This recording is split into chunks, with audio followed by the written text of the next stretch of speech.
केवल माताएं बहनें ही नहीं, भाई लोगों के लिए भी एक कथा है। दो सखियां थी आपस में, एक जमींदार की बिटिया थी, एक राजा की बिटिया थी। एक जमींदार की बिटिया थी और एक राजा की बिटिया थी। दोनों आपस में सखियां थी। दोनों का विवाह नहीं हुआ था, कम ही उम्र था। एक समय की बात है कि जमींदार के घर में एक महाराज जी, आचार्य पंडित जी पधारे। उनके पास में भगवान शालिग्राम जी थे। तो दोनों सखियों ने देखा कि महाराज जी गोल मटोल पत्थर जैसे भगवान हैं, काले काले भगवान हैं। उनको स्नान कराते, जल से स्नान कराते, पंचामृत से स्नान कराते, उनको दिव्य तिलक लगा देते, इत्र से भगवान की मालिश कर देते, सुंदर सुगंधित पुष्प चढ़ाते। ये सब दोनों सखियां देखती, जमींदार की बिटिया और राजा की बिटिया, दोनों देखती कि महाराज बहुत अच्छी सेवा कर रहे हैं। उनके मन में ये नहीं था कि पूजा कर रहे हैं, बस उनको लगता था कि एक कोई खिलौना है खेलने वाला इन महाराज जी से, कि एक खिलौना मांग लेती है, हम दोनों मांग लेते हैं। तो जमींदार की बिटिया और राजा की बिटिया जिद करने लगी कि हमको जो आप खिलौना आप अपने पास रखे हो वो खेलने के लिए हम लोगों को भी दे दो, अथवा हम लोग भी पूजा करेंगे, आप दे दो ये सिला। अब महाराज जी ने जमींदार से कहा कि तुम्हारी तुम्हारी बिटिया जिद कर रही है, अगर मैं शालिग्राम को दे दूंगा तो अगर पूजा नहीं करेगी तो इसको अपराध लगेगा, दोष लगेगा, क्या करूं? तो जमींदार ने कहा महाराज, छोटे बच्चों को फुसलाने के लिए, पटाने के लिए कुछ भी पत्थर दे दिया जाता है। तब उनके मन में समझ में आया महाराज जी के, ठीक है कल मैं गंगा स्नान करने जाता हूँ। दूसरे दिन गंगा स्नान करने गए तो दो चिकने पत्थर लाए महाराज जी, और अपने भगवान को क्या किए, जो पत्थर लेके आए थे उनको सिंहासन पर बढ़िया सुंदर वस्त्र बिछा करके सिंहासन पर बैठा करके तिलक लगा दिए, बढ़िया से सुंदर वस्त्र पहना दिए, पुष्प चढ़ा दिए, सजा धजा करके भगवान को ऊपर रख दिए। जो पत्थर लेके आए भगवान के रूप में उनको ऊपर रख दिए, और जो अपने शालिग्राम थे उनको नीचे रख दिए। जब दोनों सखियां आपस में जिद करने लगी, महाराज आपने कहा था हमको देने के लिए कि आप हमको ठाकुर जी प्रदान करिए। तो महाराज जी ने कहा हमारे पास दो प्रकार के ठाकुर जी हैं, एक राजा ठाकुर, एक सिपाही ठाकुर। एक राजा ठाकुर, एक सिपाही ठाकुर। तो दोनों सखियों ने कहा कि इसमें राजा ठाकुर कौन है और सिपाही ठाकुर कौन है? बोले जो ऊपर सिंहासन पर बैठे हैं वे तो दोनों राजा ठाकुर हैं, और जो उनके नीचे अर्दली में हाथ जोड़े खड़े हैं ये सिपाही ठाकुर हैं। बताओ तुम लोग कौन ठाकुर लोगे? तो दोनों सखियों ने कहा हम तो राजा ठाकुर लेंगे। महाराज जी भी यही चाहते थे कि इस पत्थर की पूजा करेगी इन दोनों, अगर करेंगी तो भी अच्छा है, नहीं करेंगे तो भी दोष नहीं लगेगा। तो दोनों पत्थर जो लाए थे गंगा जी के पास से, दोनों लड़कियों को, दोनों सखियों को दे देते हैं महाराज। तो दोनों सखियां पूछते हैं कि महाराज इन ठाकुर जी का नाम क्या है? तो महाराज जी के मुख से निकल गया सिलपिल्ले, सिलपिल्ले महाराज। अब दोनों सखियां भगवान का नाम ही रख दिया सिलपिल्ले महाराज, सिलपिल्ले महाराज, सिलपिल्ले भगवान। और मंत्र जब भी करने लगे सिलपिल्ले सिलपिल्ले सिलपिल्ले मंत्र जब करने लगे। आपको सच बताएं, यदि साचो प्रीत भगवान से होए तो मूरत बोले काठ की, काठ माने लकड़ी की मूरत भी बोल सकती है। उन दोनों का उस पत्थर के भगवान में इतना विश्वास हुआ, इतना विश्वास हुआ, सिलपिल्ले भगवान जपते जपते उन दोनों सखियों को सिद्धि प्राप्त हो गई।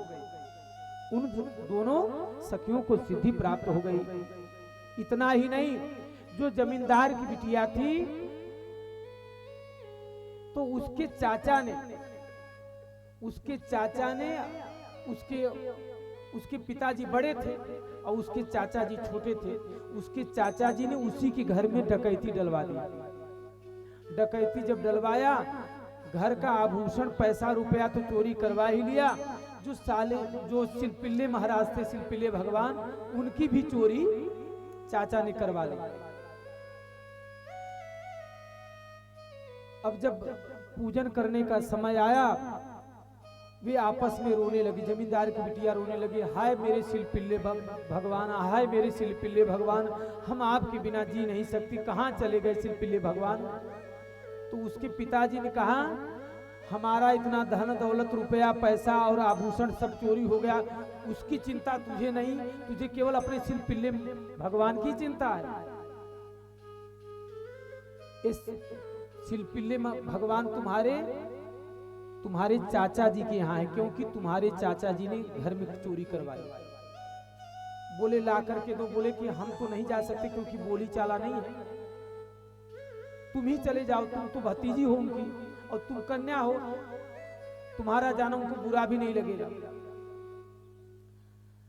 तो अपने चाचा के यहाँ वो जमींदार की बिटिया गई और बोले कि चाचा जी, मैं आपकी भतीजी हूँ, मैं अपने सिलपिल्ले भगवान के बिना नहीं रह सकती, एक दिन भी नहीं रह सकती, एक घंटे भी नहीं रह सकती, मैं मर जाऊंगी मैं अपने सिलपिल्ले भगवान के बिना।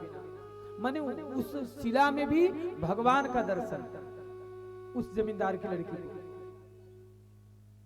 तो उसके चाचा ने सोचा कि बात तो सच कह रही है, मेरे ही घर में इसके भगवान है, सिलपिल्ले भगवान, लेकिन यदि मैंने सिलपिल्ले भगवान को दे दिया तो पक्का समझ में आ जाएगा इसके पिताजी को कि हमने ही चोरी करवाई।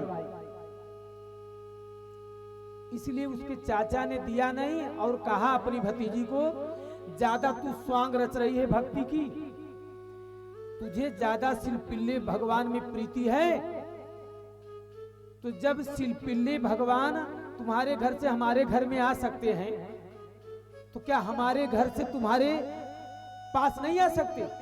बुला लो अपने सिलपिल्ले भगवान को, ज्यादा प्रीति है। तो उस कन्या ने, जमींदार की कन्या ने भगवान से प्रार्थना किया कि हे प्रभु, हमारा प्रेम दांव पर लग गया है, हमारा प्रेम दांव पे लगा है प्रभु, आपके बिना मैं जीवित नहीं रह सकती, हमारे प्रेम की जीत होनी चाहिए, हमारा प्रेम हारना नहीं चाहिए। विरह पूर्वक, प्रेम पूर्वक उस जमींदार की लड़की ने भगवान को पुकारा। चाचा के घर में सिलपिल्ले भगवान थे, वहां से आकर के भगवान, सिलपिल्ले भगवान उस जमींदार की लड़की की छाती से लग गए। बोलो भक्तवत्सल भगवान की जय हो। वो सिलपिल्ले भगवान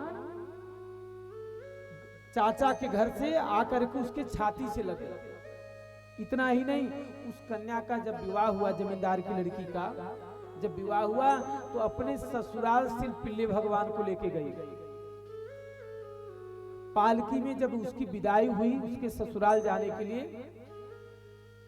तो राजा महाराजा की बारात थी। रास्ते में घोड़ों को पानी पिलाने के लिए थोड़ा विश्राम करने लगे जितने भी सैनिक और बाराती थे। तो एकांत अवसर पाया राजकुमार ने, तो अपनी पत्नी से, माने ये जमींदार की लड़की से कुछ बात करना चाहा। और जमींदार की लड़की तो सिलपिल्ले भगवान, आप ही हमारे प्राण धन हो, आप ही हमारे जीवन धन हो, आप ही मेरे सर्वस्व हो, आप ही सच्चे पति आप ही हो, ऐसे प्यार कर रही थी सिलपिल्ले भगवान से उस जमींदार की लड़की। अब वो राजकुमार तो गुस्सा हो गया कि मेरे अलावा इसका प्राण धन कौन आ गया है यहाँ। बोले बता कि मैं प्राण धन हूं, मैं जीवन धन हूं कि ये तुम्हारा प्राण धन है? बोले आप नहीं, मेरे जीवन धन, मेरे प्राण धन तो सिलपिल्ले भगवान ही है। तो उसको गुस्सा आया राजकुमार को, बोले बड़ी आई है सिलपिल्ले भगवान कहने के लिए। अब सिलपिल्ले भगवान को राजकुमार ने फेंक दिया नदी में। अब तड़प तड़प करके वो जमींदार की लड़की रोने लगी कि हाय भगवान, हाय सिलपिल्ले भगवान, हम आपके बिना कैसे जीवित रहेंगे, हे मेरे प्राण धन, हे मेरे जीवन धन। रोने लगी और अपने पति से, राजकुमार से कहने लगी कि हमारे सिलपिल्ले भगवान को हमें दे दो। बोले वो तो हम फेंक दिए उनको सरोवर में, नदी में।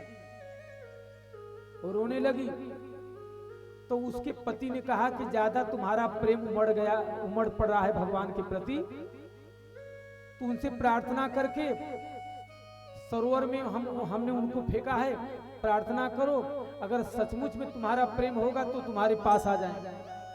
तो रो रो करके भगवान से प्रार्थना करने लगी। तो नदी में सिलपिल्ले भगवान को राजकुमार ने फेंका था, उस नदी में से सिलपिल्ले भगवान जमींदार की लड़की के छाती से आकर के लग गए।